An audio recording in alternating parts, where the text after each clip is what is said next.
जय हिंद मित्रांनो, आपल्या यूट्यूब चॅनलवर मी सर्वांचं मनापासून स्वागत करत आहे। आजच्या व्हिडिओच्या माध्यमातून आपण पवित्र पोर्टल मार्फत चालू असलेल्या शिक्षक भरतीचे जे पसंतीक्रम देण्याचा वेळ सुरू करण्यात आलेला आहे, त्यामध्ये आलेल्या ज्या काही टेक्निकल बाबी आहेत त्या आपण समजावून घेणार आहोत।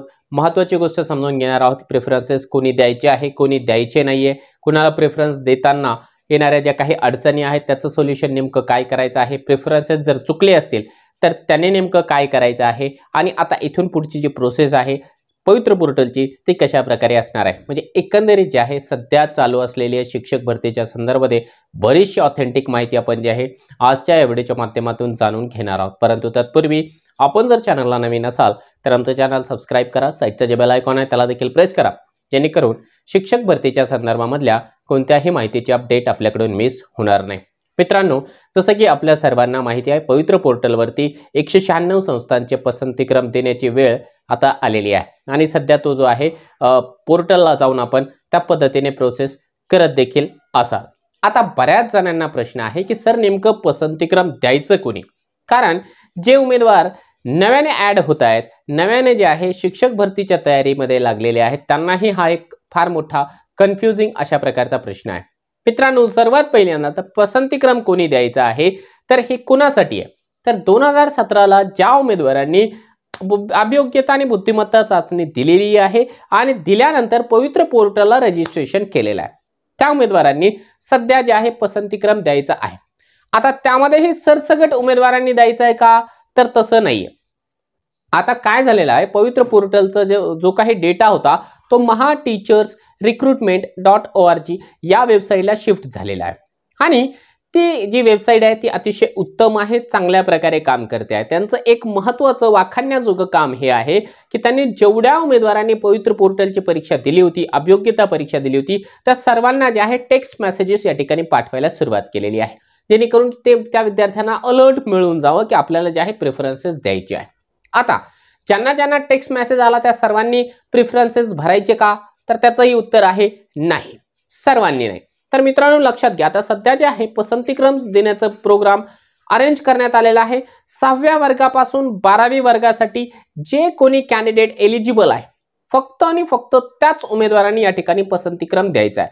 जे 1ली ते 5वी साठी एलिजिबल असलेले उमेदवार आहेत त्यांनी पसंतीक्रम द्यायचा नाही, लॉग इन करायचा नाही, कारण त्यांनी लॉग इन केलं तरी त्यांना प्रेफरन्सेस जनरेट होत नाही आणि प्रेफरन्सेस जनरेट नाही झाले तर मग ते जे आहे सारखे फोन करतात, मेसेजेस करतात की सर आम्हाला जनरेट होत नाही, आम्ही काय करायचंय।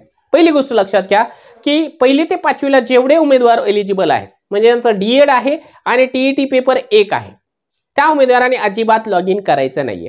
दुसरी महत्त्वाची गोष्ट ही आहे की जेवढे उर्दू मीडियमचे कॅन्डिडेट्स आहेत त्यांनी हे अजिबात लॉग इन करायचं नाही, कारण उर्दू मीडियमची एकही वॅकन्सी या ठिकाणी जे आहे पवित्र पोर्टलला 196 संस्थांमध्ये नाहीये, त्याच्यामुळे उर्दूच्याही उमेदवारांनी फालतूपणाने जे आहे या ठिकाणी लॉग इन करायचं नाही, कारण जे आहे त्या सर्व्हरवरती लोड जास्त येतो, जास्तीत जास्त लॉग इन केल्यावर त्याच्यावर लोड येतो, त्याच्यामुळे उर्दूवाले याच्यातून कटलेले आहेत। त्याच्यानंतर दुसरी गोष्ट महत्त्वाची, 1ली ते 5वीचे उमेदवार याच्यातून कटलेले आहेत। आता जे उमेदवार डीएड आहे पेपर 2 पास केलेले आहे त्यांनी लॉग इन करायचं आहे, 6वी ते 8वीचे ते पसंतीक्रम देऊ शकतात। जे उमेदवार बीएड आहे पेपर 2 आहे तेही 6वी ते 8वीचे देऊ शकतात, ज्यांचं ग्रॅज्युएशन पोस्ट ग्रॅज्युएशन आहे ते 6वी ते 12वी पर्यंत पसंतीक्रम देऊ शकतात। आता पसंतीक्रम द्यायचा कसा त्याचा मी एक डेमो व्यवस्थित छानपैकी बनवलेला आहे, तो डेमो अगोदर पाहून घ्या जेणेकरून तुमच्या चुका होणार नाही। आता तो डेमो कुठे मिळणार आहे तर या व्हिडिओच्या डिस्क्रिप्शन बॉक्समध्ये मी त्याचा डेमोची लिंक देतोय किंवा या व्हिडिओच्या खाली जे काही कमेंट बॉक्स आहे त्यामध्ये पहिली जी कमेंट असेल पिन करून ठेवलेली त्या कमेंटमध्ये देखील मी त्याची लिंक देतोय, ती अगोदर बघा। आता कधीपर्यंत द्यायचे पसंतीक्रम, तर पसंतीक्रम देण्यासाठी जे आहे मित्रांनो या ठिकाणी वेळ देण्यात आलेली आहे 28 नोव्हेंबर पर्यंत आणि जास्तीत जास्त उमेदवारांनी या ठिकाणी जे आहे लॉग इन करून 28च्या पूर्वीच हे सगळं जे कार्यक्रम आहे ते संपवून टाकायचा आहे। एक गोष्ट मागच्या आम्ही 4-5 वर्षामध्ये अनुभवलेली आहे पवित्र पोर्टलच्या बाबतीमधली की ही जी वेबसाईट आहे महा टीचर्स रिक्रुटमेंट ते अतिशय जबरदस्त उत्तम प्रकारे आणि एररलेस आहे असं मी म्हणू शकेल, कारण अगोदरचं जे पवित्र पोर्टल होतं ती जी वेबसाईट होती ती प्रॉब्लेम पोर्टल होतं, त्याच्यावरती प्रॉब्लेम आणि प्रॉब्लेमच यायचे। परंतु याच्यामध्ये नक्की जे आहे आयुक्त महोदय असतील, आपले जे राजेश शिंदे सर आहे किंवा त्यांची जी काही टेक्निकल टीम आहे त्यांनी एवढ्या जबरदस्त पद्धतीने काम केलेलं आहे मित्रांनो की कुणालाही टेक्निकल इश्यू या ठिकाणी येत नाही, सर्व्हर डाऊन होत नाही किंवा फार कमीत कमी लोकांना या ठिकाणी जे आहे त्रास होताना आपल्याला दिसत आहे।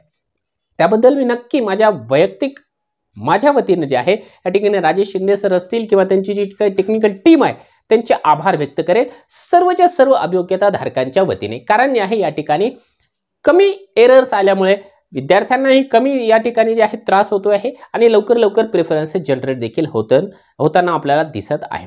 आता प्रेफरन्सेस कसे द्यायचे तो एक मुद्दा संपलेला आहे. आता काही उमेदवारांना जे आहे टेक्निकल इश्यूमुळे प्रेफरन्सेस जनरेट होत नसतील, असे काही बोटावर मोजणे एवढेच कॅन्डिडेट असतील, तर त्यांनी काय करायचं आहे, edupavitra@gmail.com यावरती मेल करायचा आहे. मेलमध्ये स्वतःचं नाव, seat number, log in ID, तुमचा रजिस्टर मोबाईल नंबर आणि तुमचा जो काही स्कोर वगैरे आहे तो नोंद करायचा आहे. तुमची क्वालिफिकेशन नोंद करायची आहे आणि त्या ठिकाणी शॉर्टमध्ये मराठीमध्ये लिहायचं आहे की मी सदरील व्यक्ती आहे, माझं पवित्र पोर्टलला रजिस्ट्रेशन आहे आणि मी माझी शैक्षणिक पात्रता असताना देखील मला पसंतीक्रम जनरेट होत नाही, तरी कृपया माझे जे पसंतीक्रम आहे ते लवकरात लवकर जनरेट करून देण्याची कृपा करावी. तुम्हाला जे आहे 24 तासांमध्ये किंवा 48 तासांमध्ये जे आहे त्यांचा रिप्लाय येईल आणि तुमचे जे काही पसंतीक्रम आहे ते जनरेट होऊन जाणार आहे. कारण असं बऱ्याच कॅन्डिडेटना आपण जेव्हा अशा प्रकारचा सल्ला दिला त्यांनी त्या पद्धतीने मेल केले आणि त्यांना जे आहे त्याचं यश देखील मिळालेले, त्यांना त्यांचे पसंतीक्रम जनरेट करून मिळालेले देखील आहेत. आता काही उमेदवारांनी पसंतीक्रम दिले परंतु ते चुकले है ना. समजा 100 पसंतीक्रम आले त्याच्यापैकी त्यांनी 80लाच दिले, 20 राहून गेले. मग आता त्यांना प्रश्न आहे, आता सर आता आम्ही काय करायचं, आम्ही तर लॉक करून टाकलेलं आहे. तर लक्षात घ्या आपल्याला 4 वेळेस जे आहे पुन्हा ही प्रोसेस करता येते. म्हणजे प्रेफरन्सेस डिलीट करून पुन्हा आपण नव्याने प्रेफरन्सेस जनरेट करून त्याला लॉक करून असाइन करू शकतो. म्हणून जे आहे पुन्हा एकदा सर्वच्या सर्व प्रेफरन्सेस आपल्याला डिलीट करायचे आणि त्याच्यानंतर पुन्हा एकदा जनरेट करून त्याला असाइन करायचे आणि लॉक करून द्यायचे. परंतु शक्यतो वारंवार ही प्रोसेस करू नका.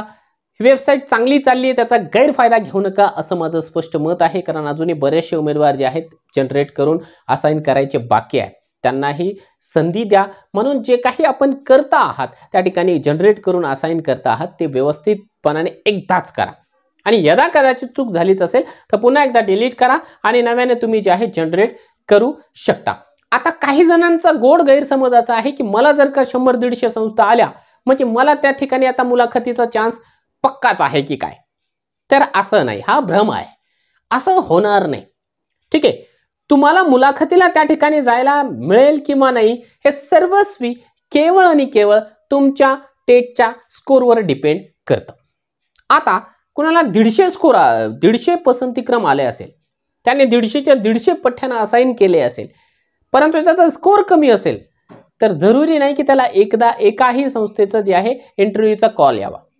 याच्या उलट तुमचा स्कोर जर का छान असेल, 130-35चा स्कोर असेल तुमचा आणि तुम्ही जर 4-5च संस्था जर का असाइन केल्या असतील तर नक्कीच्या नक्की तुम्हाला शाश्वती आहे की तुम्हाला त्या संस्थांचं जे आहे इंटरव्ह्यूचा कॉल येणार आहे. कारण तुमचं मेरिट तिथपर्यंत पोहोचलेलं आहे. म्हणून एक गोष्ट लक्षात घ्या, तुम्ही पसंतीक्रम देता याचा अर्थ तुम्हाला जे आहे पूर्णपणाने त्या ठिकाणी मुलाखतीची श्योरिटी नाही. मुलाखतीला त्याच उमेदवारांना बोलवलं जाईल जे उमेदवार त्या संस्थेला पसंतीक्रम देणारे पहिले 10 उमेदवार असतील. कारण मुलाखतीला एका जागेकरिता 10 उमेदवारांना बोलावल्या जाणार आहे. तर ही संपूर्ण प्रोसेस आहे. आता 28 पर्यंत लॉक करून घ्यायची प्रोसेस आहे.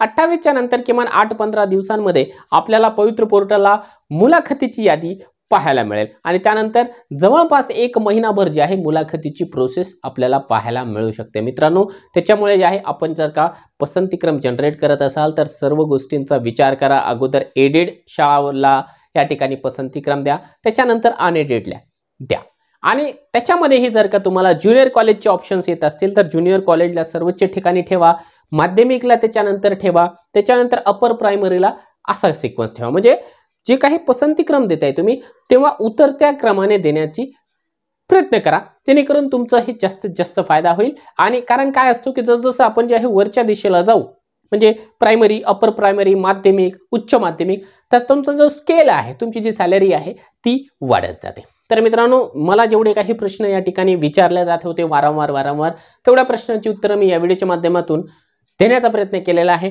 याच्या व्यतिरिक्त कुणाला काही समस्या असेल तर नक्की या व्हिडिओच्या कमेंट बॉक्समध्ये कमेंट करा. मी वैयक्तिकरित्या त्यांना जे आहे उत्तर देण्याचा नक्की प्रयत्न करेल.